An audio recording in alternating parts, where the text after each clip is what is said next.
서정주 시인의 국화 옆에서라고 하는 시를 보면은 한 송이 국화꽃을 피우기 위해 봄부터 속적새는 그렇게 울었나 보다.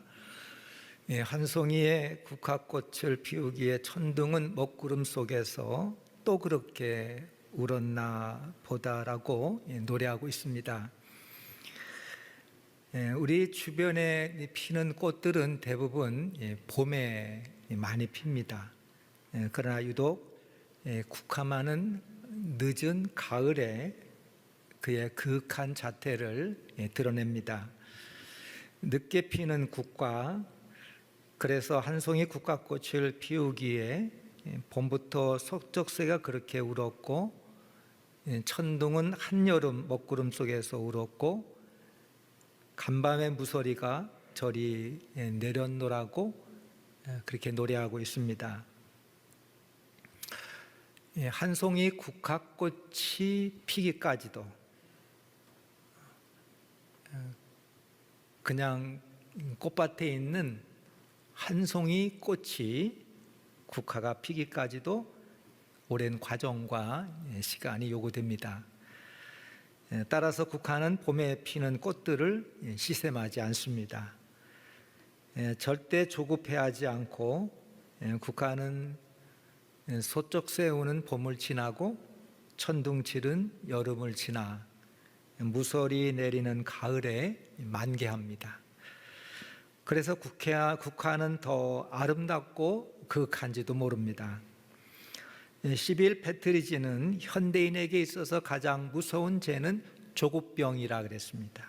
남보다 앞서고 빨리 가고 빨리 성취하기를 우리 마음의 소원으로 다 가지고 있습니다.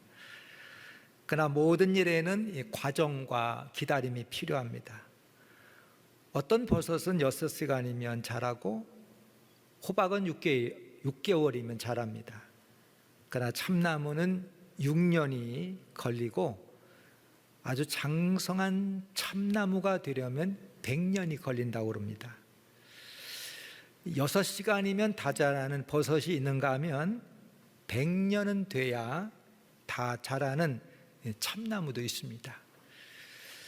빨리 쉽게 성취하고 얻고 빨리 쉽게 자라는 것에는 진짜보다는 헛된 거, 가짜가 많습니다. 참나무는 느리게 자라지만 일단 자라고 나면은 나무결이 단단하여 좋은 목재로 사용이 됩니다.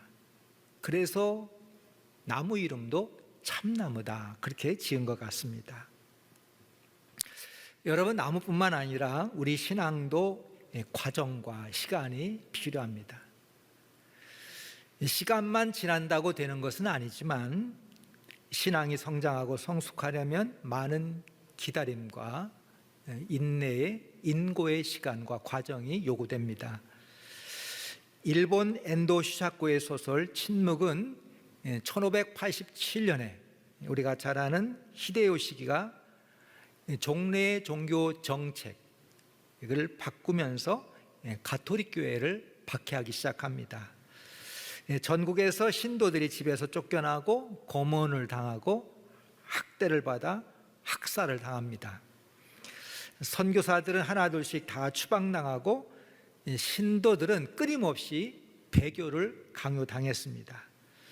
그 가운데는 자신의 믿음을 지키기 위해서 끝까지 예수님의 성화를 밟지 않고 참혹한 죽음의 길을 걷는 순교자들도 있었지만 거의 대부분은 주저없이 예수님의 성화를 받고 배교의 길로 갔습니다. 뜨거운 신앙의 불이 꺼져가도 하나님은 계속 침묵만 지키실 뿐이었습니다. 하나님은 어째서 이렇게 침묵만 하실 수 있을까? 우리가 함께 말씀을 나누고 있는 하박국서의 주제도 기다림입니다. 무엇에 대한 기다림일까? 뭘 기다리고 있는 것일까? 이 하박국 선지자는 악인이 의인을 삼키고 하나님의 법이 땅에 떨어지고 사회 정의가 사라진 세상에 살고 있었습니다. 하박국 선지자는 그물에 걸린 물고기처럼 그런 상황 속에서 할 수 있는 것은 하나님 앞에 탄식하며 하나님 앞에 항변하는 것이 전부였습니다. 하박국서는 질문으로 시작하는 그런 책입니다. 하나님은 왜 침묵하십니까? 악이 점점 증가하는 것을 어찌하여 못 본 채 하십니까? 더욱 누구보다도 사악한 바벨론을 통해서 덜 악한 유다를 어찌하여 벌하십니까? 그리고 언제까지 보고 계실 것입니까? 드디어 하나님의 말씀을 기다리던 하박국 선지자가 묵시를 통해서 하나님께서 하박국 선지자에게 하나님의 말씀 응답을 주십니다. 하나님께서 하박국 선지자에게 주신 응답은 두 가지인데, 하나는 지난 시간 말씀을 드린 3절에 있는 말씀입니다. 하나님의 시간, 하나님이 정하신 때가 있다는 거예요. 계속하여 이대로는 절대 가지 않을 것이라고 하는 겁니다. 결코 거짓되지 아니하시는 하나님, 더딜지라도 하나님을 믿고 기다리라고 하는 그 말씀을 하박국 선지자에게 주셨습니다.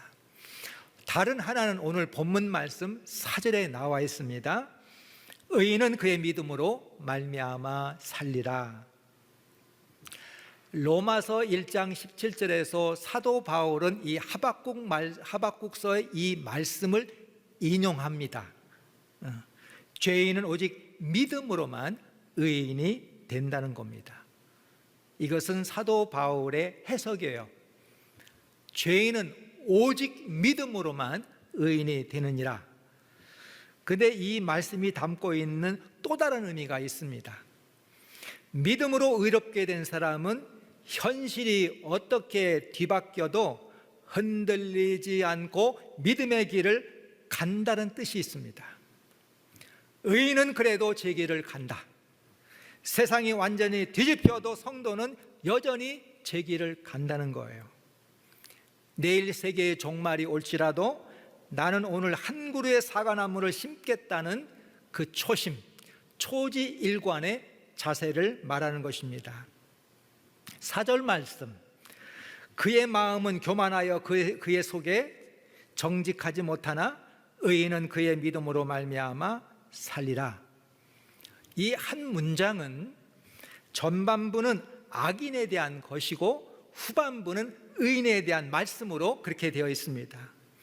먼저 악인에 대한 그 내용은 분명합니다. 반드시 하나님의 심판에 대해 망한다는 거예요. 오늘 본문 5절 이하는 그 악인에 대한 하나님의 심판이 구체적으로 그렇게 소개되고 있습니다. 화 있을진저, 화 있을진저, 화 있을진저라고 이 말로 시작하는 5부류의 악인에 대한 하나님의 심판의 예언입니다. 첫 번째 5절에서 거짓되고 교만하여 족한 줄로 모르는 자, 첫 번째 그 악인의 특징이 있습니다. 이들은 거짓되고 교만하여 절대 족한 줄로 모르는, 만족을 모르는 자가 악인의 첫 번째 특징입니다. 두 번째는 6절로 8절에서 자기 것이 아닌 남의 것을 누락질하는 자로 되어 있습니다. 세 번째는 9절로 11절에 부당한 이득을 취하는 자, 네 번째는 15절로 17절에서 이웃을 술 취하게 하는 자, 다섯 번째는 18절로 19절에 우상 숭배하는 자로 그렇게 되어 있습니다. 하박국은 악인들에게도 정한 때가 있어서 반드시 하나님의 심판으로 망하게 된다고 하는 것을 비로소 하나님의 응답으로 알게 됐습니다. 이 하박국서와 깊은 연관이 있는 시편이 있어요. 시편 150편 가운데 시편 73편이 이 하박국서와 매우 연관이 깊은, 주제적으로 연관이 깊은 시편이 시편 73편입니다. 이 시편 73편은 아삽의 시로 되어 있습니다. 시편 시인은 악인의 형통을 보고 시험에 들었어요. 세상 가운데 그 악인이 하는 말다 다 형통하고 잘 되고, 그래 악인의 그 형통함을 보고 이 아삽은 시험이 들어서 거의 미끄러 넘어질 뻔했다는 거예요. 믿음으로 서지 못하고 거의 악인의 형통을 시샘하고 악인의 형통이 너무 부러웠던 거예요. 아삽은 이 시편 시인은 어떻게 살려고 했어요? 하늘을 우러러 한 점 부끄러움이 없기를, 잎새이는 바람에도 괴로워하며 살았는데 그렇게 산 날이 후회스러웠던 거예요. 악인의 형통을 보니까 굳이 이렇게 살 필요가 있었을까? 아삽은 자신은 하는 일만 안 되고 매일 하나님께서는 자신을 연단하시는 그 상황 가운데 있을 때에 혼란스러웠어요. 이것을 어떻게 봐야 될지 알 수가 없었습니다. 해석이 되지 않는 거예요. 그러나 하나님의 성소에 들어갔을 때 하나님께서 이 아삽을, 시편 시인을 깨닫게 해주셨습니다. 주님께서 악인을 미끄러운 곳에 두시고 파멸에 던지셨음을 주의 성소에 들어갔을 때에 깨닫게 됐습니다. 세상적 관점, 세상적 기준, 세상적 가치관, 세상적 잣대로 보면 악인의 형통이 당연히 부러울 수 있습니다. 그러나 하나님 앞에 겸손하게 기도할 때에 하나님이 믿음의 눈을 열어주셔서 상황을 바로 보게 하셨습니다. 순간을 끌어보면 악인이 형통하고 의인이 넘어지는 것 같지만 역사를 주관하시는 하나님이 그 결말을 그대로 두시지 않는다는 거예요. 때가 되면 끝이 오고 심판이 반드시 있을 거라는 겁니다. 독립영화, 독립운동 주제를 다루고 있는 영화들이 참 많이 소개됐죠. 그 가운데 암살이라고 하는 영화를 아마 여러분들도 보신 분이 많이 계실 거예요. 1200만이, 극장에서 본 사람만 1200만이니까 이 암살이라고 하는 영화를 많은 분이 보셨을 거예요. 거기에 보면 염석진이라고 하는 인물이 나옵니다. 염석진. 이해를 돕기 위해서 이정재가 그 역할을 했어요. 근데 이 독립군을 위장한 일본 스파이였습니다. 김구 선생 밑에 있으면서 많은 독립운동가를 팔아넘겼어요. 해방 후에는 독립운동가 행사하면서 경찰의 요직을 차지하게 됐습니다. 나중에 그 신분이 들통이 나서 처단을 당하게 되는데 그때 마지막 장면에서 물어봅니다. 왜 동지들을 배신했느냐? 그랬더니 답변이 간단했어요. 이럴 줄 몰랐다는 거예요. 해방이 될 줄 몰랐다는 거예요.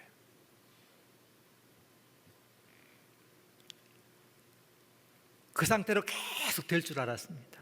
절대 일본은 망하지 않고 우리나라는 해방될 줄 몰랐던 거예요. 그냥 이대로 될 줄 알았다는 거예요. 해방이 올 줄 몰랐다. 아마 일제강점기 동안에 해방이 되겠어? 해방이 언제 오겠어? 그 상황 가운데 다들 좌절하고 낙심하고 포기했을 거예요. 근데 해방은 갑자기 왔어요. 우리 힘으로 된 거 아니잖아요. 우리 다 알잖아요. 우리가 창취하지 않았습니다. 그냥 갑자기 된 거예요. 그냥 설명한다면 하나님의 역사라 그렇게 해석할 수 있을 정도로 갑자기 해방이 됐잖아요. 하나님의 역사는 가봐야 되는 거예요. 인간의 역사는 가봐야 되는 거예요. 여러분 한번 우리 오늘 본문 4절 말씀 우리 같이 한번 다시 보시겠습니다. 온라인을 통해서 예배하시는 우리 교우들도 같이 한번 성경을 보겠습니다. 4절 읽어보겠습니다. 보라, 그의 마음은 교만하여 그 속에 정직하지 못하나 의인은 그의 믿음으로 말미암아 살리라. 여기에는 두 개의 삶의 방식이 있어요. 하나는 자신을 의지하는 바벨론 사람들의 방식, 다른 하나는 하나님을 의지하는 믿음의 방식이 있습니다. 갈대아 사람, 바벨론 사람, 악인의 삶의 방식은 자신의 힘을 의지하고 남의 것을 약탈하여 풍요로운 삶을 살고자 하는 그런 삶의 방식입니다. 사람이 이렇게 세상적인 것을 의지하면 그것이 학벌이 됐든 권력이 됐든 재산이 됐든 아니면 자신만의 어떤 경험과 능력, 어떤 문제를 해결할 수 있는 자기만의 어떤 능력이 됐든지 무엇이 됐든지 결국에는 거둘 것 같지만 거둘 것이 없는 삶으로 귀결된다는 거예요. 참된 삶은 우리에게 생명 주시는 하나님을 의지하는 그런 삶이 되어야 됩니다. 마틴 로이드 존스 목사님은 이것을 이성의 방식과 믿음의 방식이라는 말로 이렇게 설명을 했습니다. 오늘 우리가 살아가는 이 세상은 이성과 기술과 과학적인 삶의 방식을 따라 살아가요. 여러분 현대인들은요, 당연히 모든 것을 이성, 기술과 과학적인 그런 삶의 방식을 따라 삽니다. 어떤 사람이 나는 믿음의 방식을 따라 산다 그러면은 그 사람은 광신자다, 미쳤다는 소리 듭니다. 우리는 이 세상의 모든 것들이 인간의 이성과 기술과 과학으로 문제를 해결할 수 있다. 이 땅의 모든 구세주는 과학과 기술이라는 그런 믿음을 가지고 삽니다. 19세기 말 20세기 초에 H.G. 웰즈는 이거를 정확하게 예단하고 예언을 했습니다. 미래의 종교는 과학이 미래의 종교가 될 것이다. 오래전에 그렇게 예언을 했어요. 현대 과학과 기술이 우리 인간의 모든 문제를 해결해 줄 것이라는 믿음들을 다 가지고 있습니다. 근데 어느 순간부터 우리에게 느닷없이 굉장한 두려움이 우리에게 다가오고 두려움이 우리 가운데 엄습을 했습니다. 과학의 우산 밑에 있고 기술의 방법을 의지해 살면 삶이 개선되고 모든 문제가 풀어질 것 같은, 우리에게 참된 어떤 평안과 행복을 줄 것 같은 그런 기대가 무너지는 것 같은 그런 두려움이 우리에게 찾아온 거예요. 과학과 기술이 우리를 어디로 끌고 가고 있는지 우리가 알 수 없게 됐습니다. EU 초대 의장을 지낸 자크 델러는 비유를 통해서 이 문제를 이렇게 설명했습니다.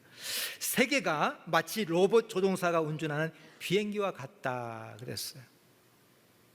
그리고 아무도 그 비행기가 어디로 가고 있는지 모르고 있고 아무도 비행기를 작동하는 방법을 모르고 있다. 우리가 알지 못하는 곳으로 우리가 제어할 수 없는 비행기를 전 세계가 지금 타고 있다는 거예요. 지금 세계가 기상이변과 코로나로 인해서 두려움이 세상을 덮고 있어요. 사실 코로나는 눈에 보이는 것이지만 코로나 자체는 큰 두려움이 되지 않습니다. 그 배후에 일어나고 있는 어떤 변화와 이 모든 것들이 두려울 뿐이에요. 누군가 이것을 멈추게 해야 되는데 우리 모두는 다 속수무책이에요. 분명한 것은 이성의 방식을 넘어 믿음의 방식이 있다는 거예요. 하나님은 하박국 선지자에게 묵시를 통해서 말씀을 주셨어요. 의인은 믿음으로 말미암아 살리라. 의인은 믿음으로 말미암아 살리라. 여기에는 하박국을 향한 하나님의 질문이 담겨져 있고 동시에 답변이 담겨져 있는 거예요. 오직 의인은 믿음으로 말미암아 살리라고 하는 이 말씀 속에 하나님이 하박국에게 물어보는 거예요. 너는 어떻게 살 것인가? 그러며 답을 주시는 겁니다. 하박국, 어떻게 되든 너는 믿음으로 살라. 어떤 상황 가운데도 너는 믿음으로 하루하루 살 것을 답으로 주셨어요. 근데 하박국 선지자가 이렇게 살아갈 수 있는 확신이 어디에서 생겼을까? 하나님이 역사를 주관하고 계시고 주님의 시간 하나님께서 반드시 심판하실 것을 믿는 확신 때문입니다. 의인은 믿음으로 살리라. 그 믿음이라고 하는 것은 신실함입니다. 그 신실함이라고 하는 것은 하나님의 신실함의 의미가 있고 믿은 의인의 신실함, 이 두 가지 의미가 있는 거예요. 의인은 믿음으로 산다. 신실함으로 산다. 신실하신 하나님을 믿으며 산다는 뜻이에요. 신실하신 하나님을 의지하고 신실한 하나님을 신뢰하며 산다는 거예요. 그것만이 답이라는 거예요. 또 한 가지는 의인은 자신의 신실함으로 산다는 거예요. 세상이 불의와 악으로 넘쳐나여 형통할지라도 그런 것들을 부러워하지 아니하고 오직 하나님의 인도하심 가운데 신실함을 가지고 이 세상 가운데 어떤 환경이 있을지라도 살아간다고 하는 거예요.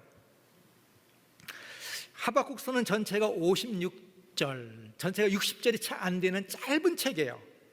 근데 시작은 하박국 선지자가 암울한 현실 속에서 탄식하며 하나님 앞에 항변하는 내용으로 이 하박국서는 시작이 됩니다. 근데 대반전이 일어나서 이 3장에 가면은 이 하박국이 하나님을 찬미하며 감사하는 것으로 이렇게 끝이 대단히 막이 내리죠. 이렇게 극적인 반전이 일어나게 된 것은 하나님의 묵시의 말씀을 통해서 분명하게 하박국이 깨닫고 알게 된 것이 있습니다. 역사는 지금도 하나님이 다스리고 계시다고 하는 확신. 바벨론 사람이 역사를 주무르고 세상을 주무르는 것 같아도 하나님의 계획과 섭리 안에 있다는 거예요. 갈대인들이, 바벨론 사람들이 악한 권세와 세상으로 세상을 뒤집어 놓는 것 같아도 절대 그렇지 않다는 거예요. 그래 하박국 선지자는 이렇게 고백하고 선포하면서 오늘 본문을 끝냅니다. 오직 여호와는 그 성전에 계시니 온천한 그 앞에서 잠잠할지어다. 아멘. 기도하겠습니다. 자비하시고 내려오신 아버지, 세상은 불의와 악과 욕심과 탐욕으로 인하여 암울하고 탄식 가운데 있을지라도 신실하신 하나님을 신뢰하며 오직 믿음으로 살아갈 수 있는 성도들을 불러주신 줄로 믿습니다. 어떤 일이 있어도 세상이 뒤집혀도 오직 믿음으로 믿음의 방식을 따라 살아갈 수 있는 우리 대학교의 믿음의 교우들 될 수 있도록 주여 함께하옵소서. 예수 그리스도의 이름으로 기도합나이다. 아멘.